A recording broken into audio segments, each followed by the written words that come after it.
Does Islam allow women to work?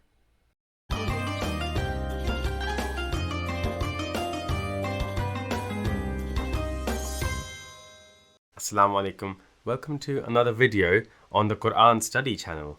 So for those of you who have been following our channel over the last year and a half, you will know that recently we've been undertaking quite a lot of study into the rights of women, mainly because a lot of this is misunderstood. We've recently done studies into subjects such as, can a man hit his wife? And we've done 2 videos looking into whether a husband is the boss in a marital relationship, whether the husband has greater authority than his wife. Now, these videos and all of the other videos that we launch on a weekly basis are available on our YouTube channel. So it's definitely worth going over to our channel and subscribing, as we are undertaking and putting videos up about the Qur'an, studying the Qur'an with you on a weekly basis. So today we are looking at the topic, does Islam allow women to work and have a paid career? Now, whilst most people that I have spoken to, they understand that women are allowed to work, there are still a number of people and there are still a number of communities and cultures in which women are not given the right to work. They're not even given the right to a proper education, let alone work.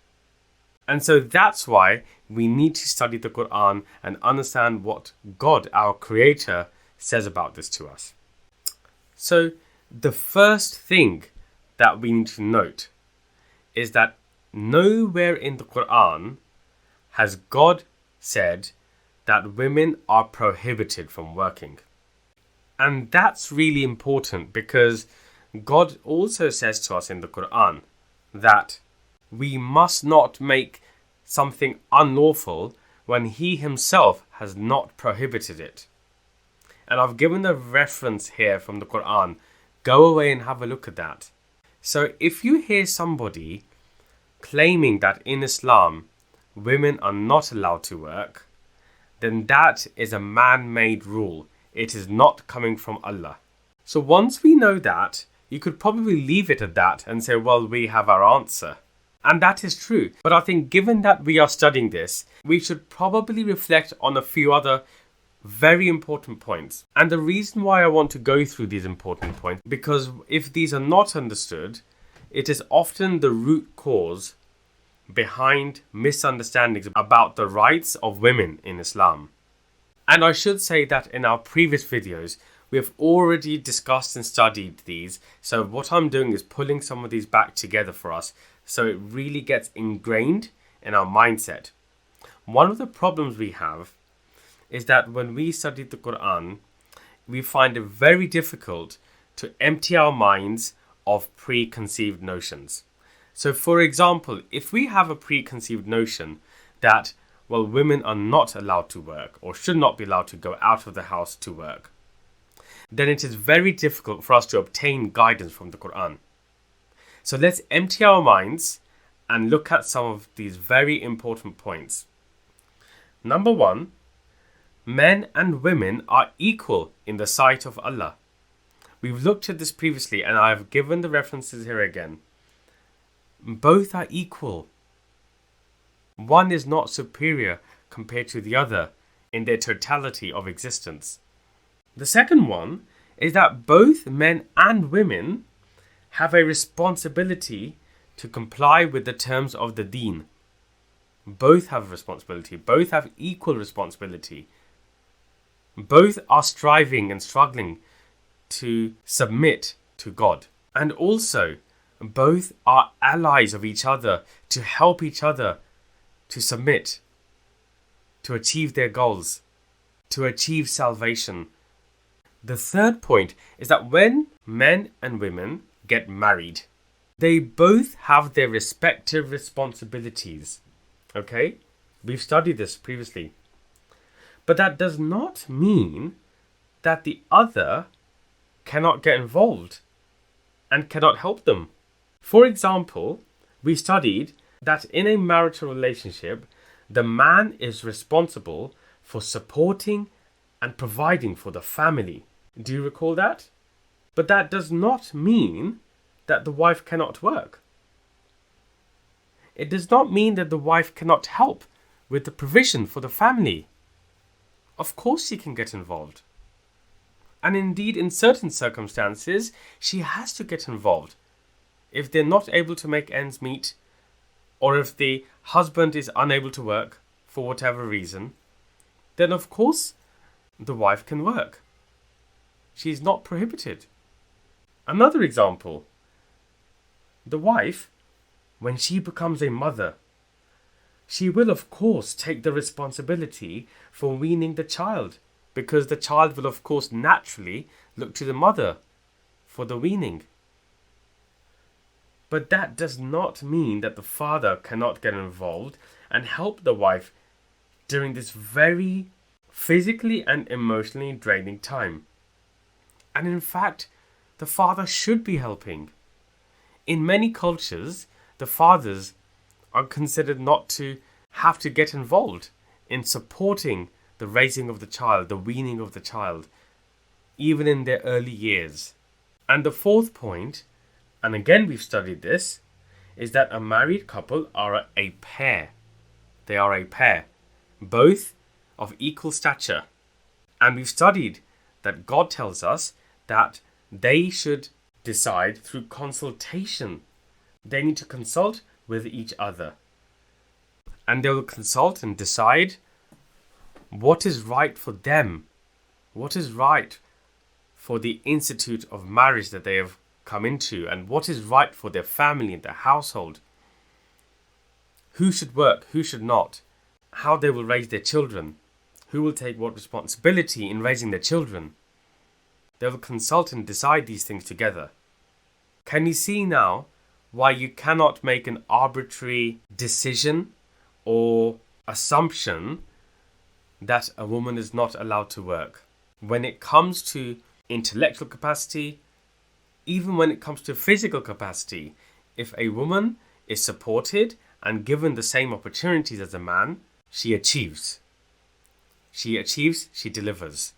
In fact, a woman can be the head of a state. And there are examples of that in this world and in history.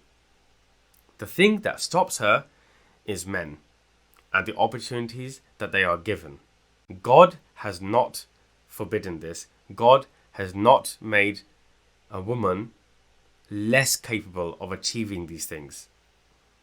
It is society that has made this happen. I want us to have a look at one verse before we go. Let's look at Surah At-Tawbah, which is chapter 9, verse 71. And let's have a look at the first part of this. وَالْمُؤْمِنُونَ وَالْمُؤْمِنَاتُ بَعْضُهُمْ أَوْلِيَاءُ بَعْضٍ. The believing men and believing women are allies of one another. They are allies. Awliya, allies. What this tells us is that Islam requires men and women to work together in all areas of social and political matters. Just look at what Allah is telling us here. They have to work together. So if there are certain cultures, if there are certain countries where women are not given the right to education or the right to work, how can men and women work together? How can they work together to bring about the state of life, the state of balance in this world, which Allah is asking us? And consider this too.